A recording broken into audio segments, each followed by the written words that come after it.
Welcome back. We have today a show that not many schools could talk about because we have such special people as part of our district personnel. And so welcome back to the Ask Dr. Be Good show, where at the end of the 30 minutes, they get to ask me a question. So don't let me forget. Okay.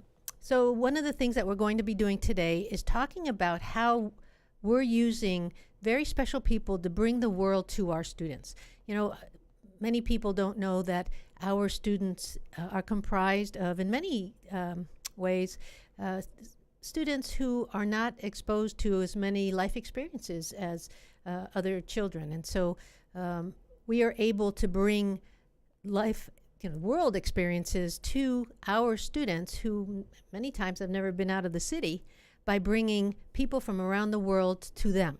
And so this is the first show to bring that very thing to you. And we were going to start out with Mr. Lucas Jimenez. And please introduce yourself. Tell us who you are, what you do at Legacy, and then we'll go around the table and everyone will do the same. Hello, my name is Lucas Jimenez, and I'm a curriculum director with Legacy, and I've been with the team for 6 years now. And where are you from? And I'm from Argentina. Hello, my name is Jorge Muñoz. I'm IT facilitator in high school in Pleno campus, and I come from Spain. Hi, hello, my name is Sandra Gomez. This is my second year here in Legacy, and I'm teaching kindergarten, and I'm also from Spain. Hi, my name is Javier Candelas. This is my third year as a VIT teacher, and this is my first year as a dual language coach. And you're from? And I'm from Spain. Well, welcome. It's a long way to come, but welcome. Yeah. So before we start talking about the VIT program, talk to us about you and what brought you all the way from Argentina to Texas. It had been a long journey, mostly positive. It was something that I always wanted to do as a young student. I wanted to learn English, so that's how I ended up coming to the States and to learn. And I ended up finishing my undergrad and my master's here in Texas, which was really not part of the plan originally. And then just I stayed. So you weren't born here, but you got here as fast as you could? Yes, ma'am, yes. Okay. So I was born and raised in Buenos Aires in Argentina, and I moved to Texas in 2001. I was 20-something when I moved. You don't have to say.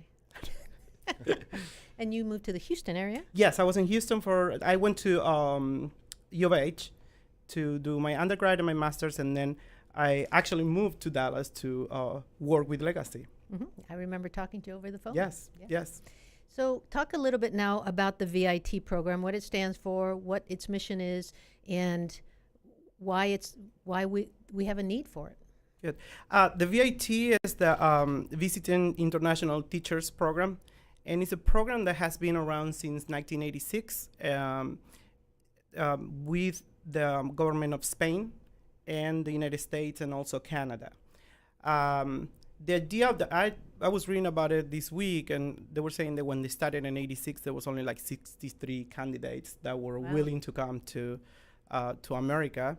And now, I think last year there was like 2,000 candidates. And out of those 2,000, 1,200 were selected to come to the States.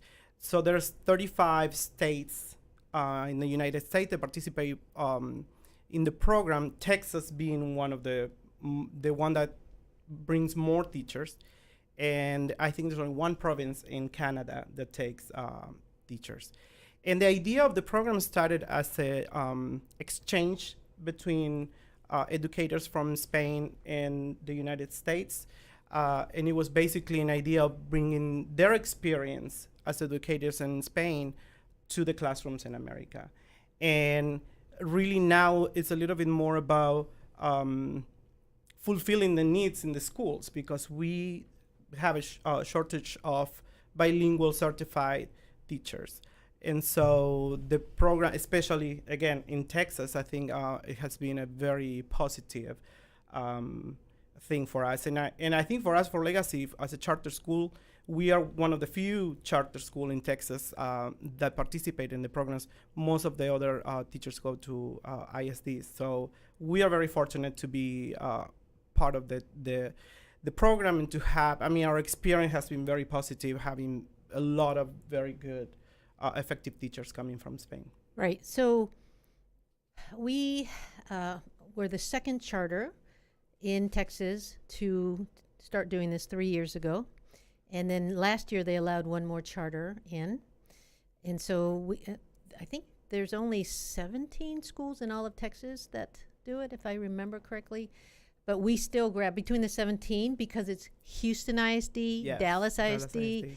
and some of the large, the other large charter, ILT, which has 10,000 students, they are all needing more bilingual teachers and Spanish teachers because we have our schools in the Dallas area, which is where there's so many big districts with the dual language program, with bilingual programs. The need is just fierce.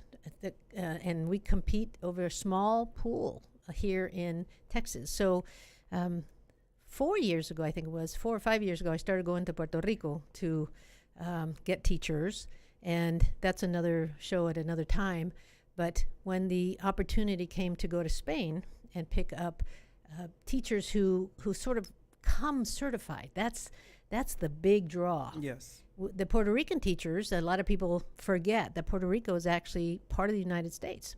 And so when they come here to the United States, they have those Texas certification issues that all teachers have, and they have to take the test and so forth, which our Spaniards do not have to worry about that. There are other things you worry about, and you're going to share that with us, but worrying about the state test is not one of them. And that makes for a very attractive teacher pool for us to pull from. And now we have the opportunity, we're working on it, to try to keep teachers for longer than 3 years. There's some opportunity to maybe go to 5 years, and so Yes. we're keeping our fingers crossed. Okay, so thank you, Mr. Jimenez, for that. Mr. Munoz, talk a little bit about why you wanted to come to the United States. What made you sign up for the VIT program to begin with? Okay, yes, I was in Spain. I was working for the government, right?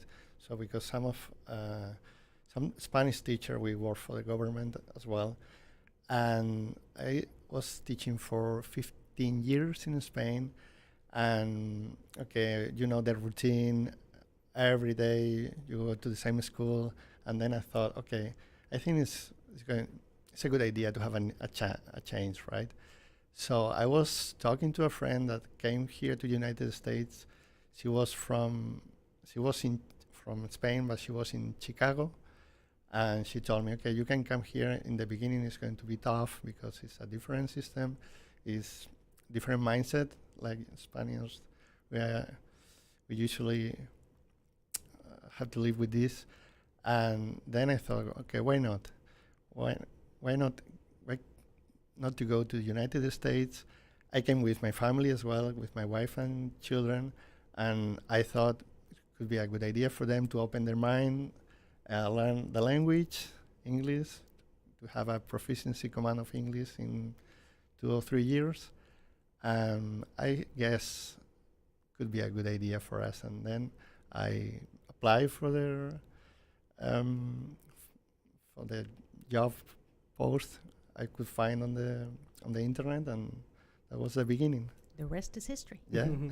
as they say. Well, thank you. We'll come back to you. Thank you. Ms. Gomez, talk a little bit about why you thought that you wanted to come to Weld and Willy, Texas. Well, it happened kind of the same as Mr. Munoz. I was working in a public school, and then another teacher told me, Sandra, why don't you try the experience? I have a friend that went there, and she was just happy and having their American dream. It was really hard at the beginning, and then I applied because I wanted to have another experience. And as I did my internship before in Denmark, it was not enough for me. And I'm always need something else to do, and I need a challenge. That's why I applied for the job, because I wanted to be more prepared maybe for the world, and more multicultural, and then get ready for our real world. And then that's why I applied for the job. And I remember that day when I went to Madrid, to the capital. That's where we met you at the interview. And it was really hard because you need to decide that's real. Sandra, you're going to Texas for real. And I don't regret, of course, that there are like some bad days, but like everybody does.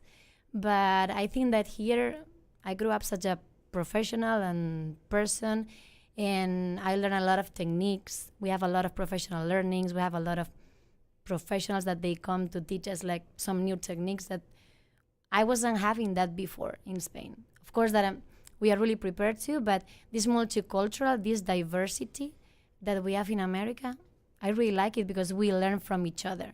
And it's not only the teacher giving them the knowledge, it's more about a community and being like a family, and I like it. Good, thank you. Mr. Candelas, you've had an interesting 3 years. Yeah. Well, first talk to what made you sign up in the first place? Well, I was teaching for 16 years in Spain, and my last 7 years I was working as a principal, and well, we decided to change our lives to apply to the program, and I saw the opportunity like improve myself as a professional, also to give the opportunity to my kids, to my children, to learn English. Of course, my wife was agree with me to do this change, and it was also me. I mean, I wanted to learn the American system, and as Ms. Gomez said, we are receiving a lot of training, a lot of support, and that makes the difference. So, who wants to pick up this question? The question is, how was your first year here?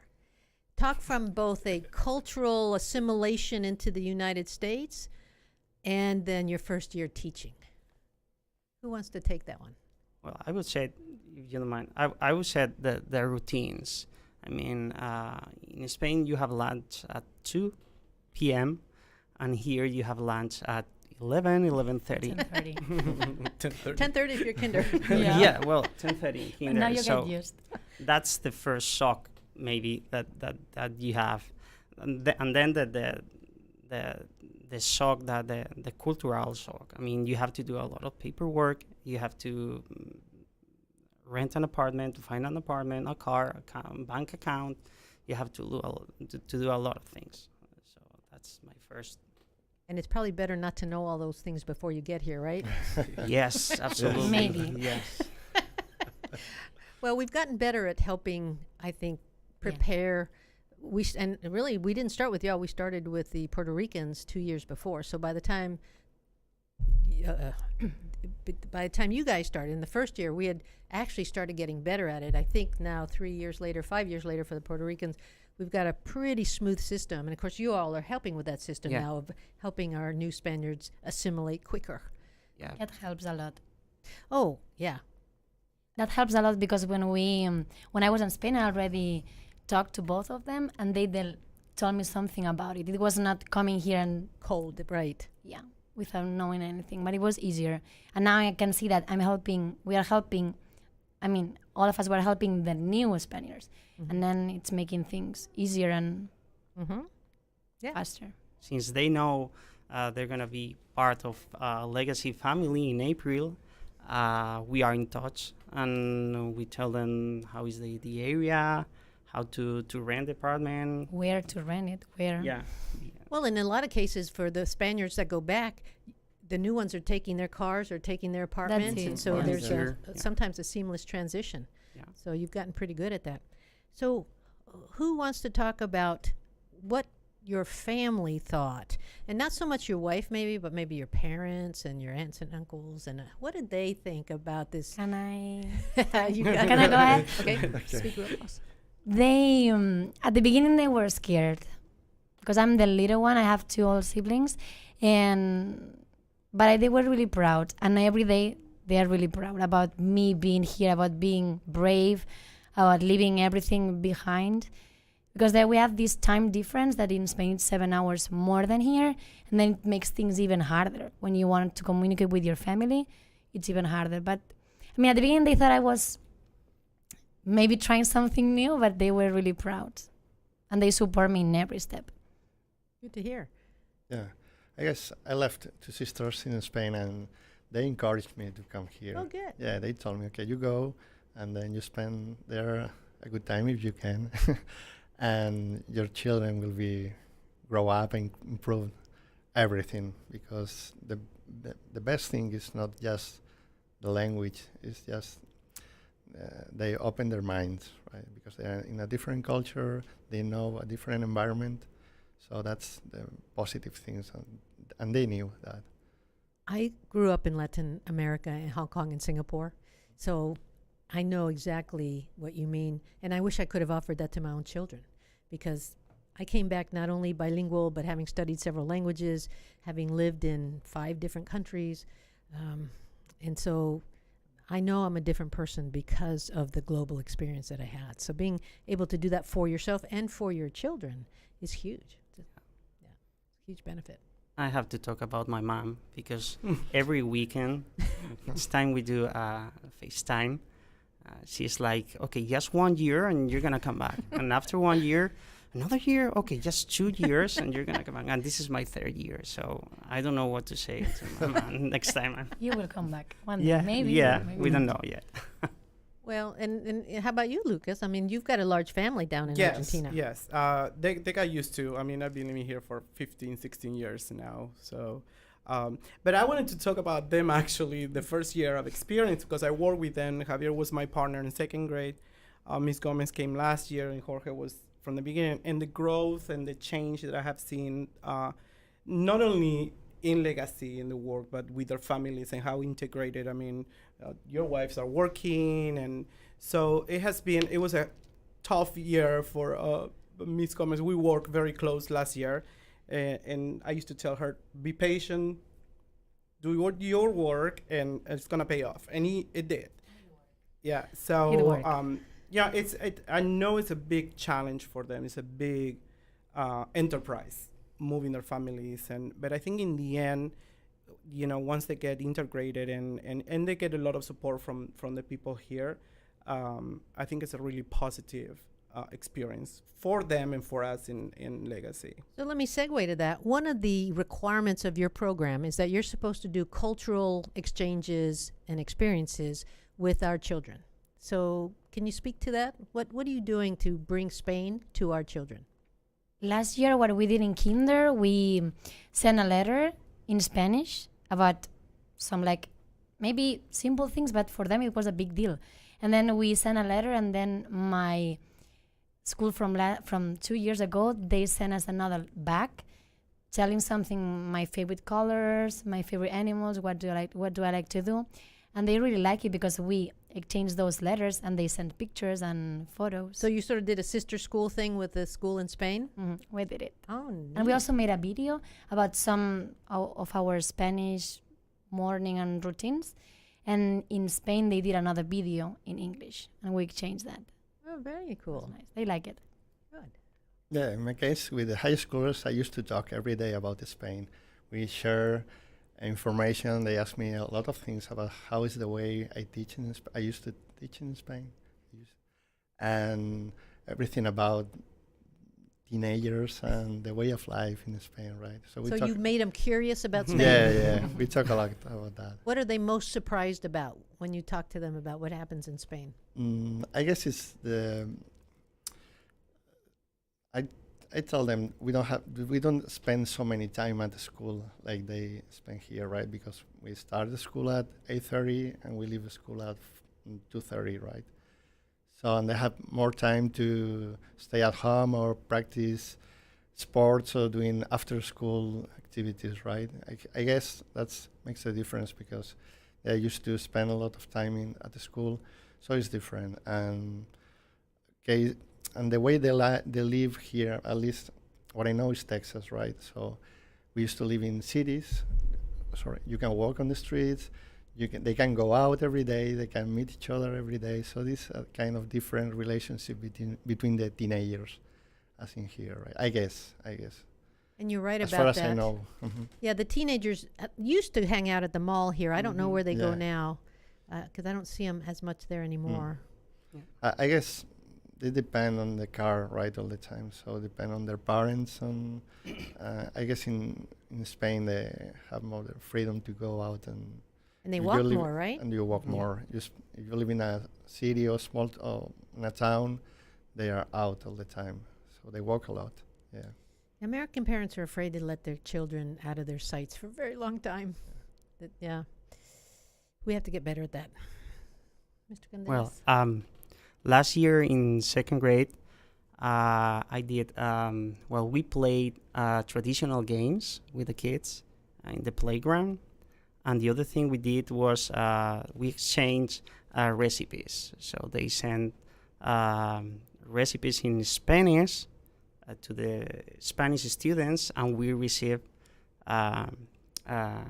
Spanish recipes in English right here. So we were exchanging, and From school in Spain? yeah, from the Oh, school in neat. Spain. Yeah, it was great. Yeah. Okay. And so did the parents in your class here know about what you were doing? Yes, of course, because one of the things that we did, it was sharing everything, the projects we did, every activity we did in the classroom, we share through Class Dojo in this case. So that was a school project or a class project that you did? Or was it This outside? wasn't. It was outside, but it was something that they liked. Okay. Well, I think it's part of the VIT. One of the requirements is that Yeah. each That we have teacher to do had an to activity. do a project Right. to connect both schools. Yeah, but it's not in the projects that Yeah, we for the develop. I school. mean, for the Mhm. school, but it's Well, something neat. that we Yeah. have to do. Yeah. Do you have any of those recipes to share? Well, I don't know You know if I what? keep them. Probably in my Google Drive. I can share. Yeah, with you. Yeah. I think the Spaniards need to come up with like a Yeah. recipe book and share with staff. Yes. That would be Yeah. another Maybe. cultural I guess experience. you need another podcast. That's a topic for You need another one. you need more than 30 minutes. I told you 30 is like 5 minutes. All right, so we have sort of reached towards the end of our podcast, and now it's time to ask me a question. So take a minute. Who wants to go first? I can go first. I know, and you mentioned before your international background growing up, and my question to you was how that experience shaped you, or what effect it had in you as an educator and now as a superintendent in a school. Well, first of all, I was 3 when we went to Argentina. My father was a banker, international division. And going to Argentina in 1961 meant very few people spoke English. You know, my mother, we always said my mother had enough Spanish to hire and fire the maid, because that's what people did. You know, in Latin America, you had somebody to come help and Mhm. cook and so forth. And in the 1960s was a very jet-setty time. And my parents were out and networking and so forth as new bankers. And so we were left in the care of people who only spoke Spanish. So guess what? I only spoke Spanish for a long time. And when we would come home on home leave, I would have cousins, my first cousins, when we get together, they'd say, well, so they'd want to learn Spanish, right, supposedly. Then they'd say things like, well, now laugh in Spanish. Because it was such a foreign concept, late 60s, 70s, to have somebody in the family who spoke a different language. That was inconceivable. Matter of fact, I will tell you that my cousins all thought my father was really a CIA spy. That was how suspicious it was to have one of our family members be in a different country. I mean, because it just wasn't common. So, because I spoke Spanish, almost every job I've ever gotten is because I speak Spanish. So it shaped me tremendously. Porque el que tiene 2 idiomas vale por 2, ¿verdad? Yeah. And I tell that to the kids, especially our Yes. Hispanic kids who don't speak Spanish because their parents think that that's better for them. And so we need to encourage our Hispanic boys and girls and our English dominant boys and girls in the dual Yes. language classrooms to stick with that Spanish, to not be afraid of it. Mr. Munoz? Yes, I'm the second, right? I guess sometimes I wonder. Okay, I guess you are the brain of this school, right? You know what? I'm just a small piece of No, I just wondering how long does it take to create a school, a PBL school, to think about everything, all the steps you had to follow to create a school like this? Much like moving to Spain, if I'd known what I was getting into, probably wouldn't have done it. So I was supervising the lowest performing middle schools and high schools in Dallas ISD, and there was an external monitor, somebody from the state that I had been walking the schools with for years, and he came up to me and he said, "Hey, I know somebody who's writing a charter, but they need somebody to write the educational part of it. Would you be interested? And if the charter is accepted by TEA, would you like to be superintendent?" I said, "Well, okay." And, what did I know? Because I'd never been superintendent before. Again, most of us do risk taking because we don't know what's on the other side, and that's probably the best way to take risks, is to not know. And so I wrote the educational part. It was accepted the first time, which is not common, and then opened 3 schools at the same time while being principal of 2 of them. I don't know how I did it. Looking back, you just do one day at a time. You hire really good people to help you out, and then keep hiring really good people, and treat the ones you have well so that they want to stay with you. That's a sort of a short answer to a very big question. But being a public school in today's public school arena is, I think, more difficult than it should be right now, but we're working on our legislators to maybe help us with that. But thanks for the question. Ms. Gomez?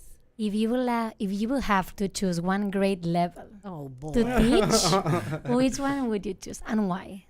Or which subject? I can tell you right off, it would never be kinder.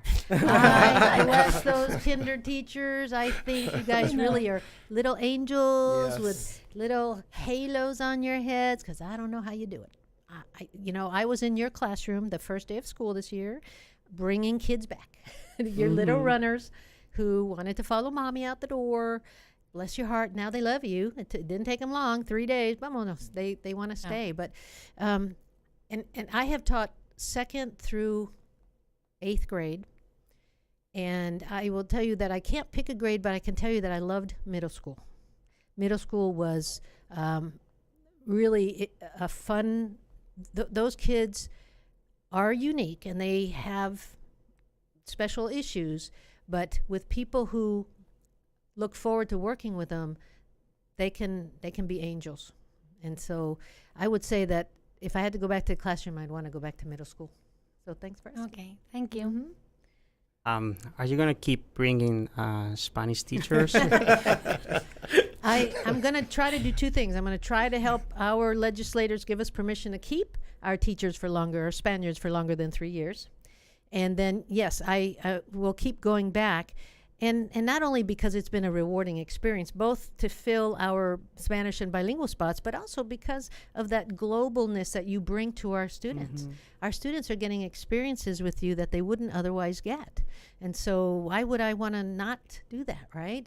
I want to keep making sure that our students are exposed to people from all over the world.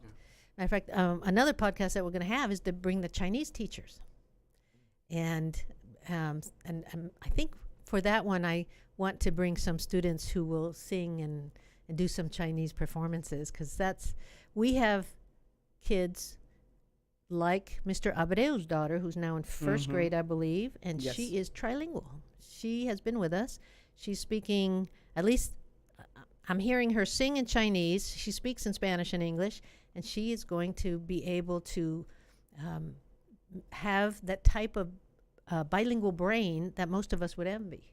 So that is our goal, is to get our students to be trilingual by 6th grade.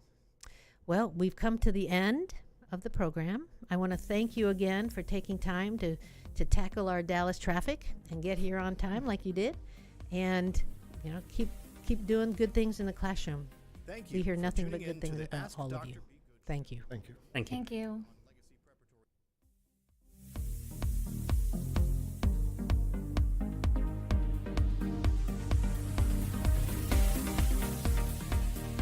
Thank you for tuning in to the Ask Dr. Be Good show.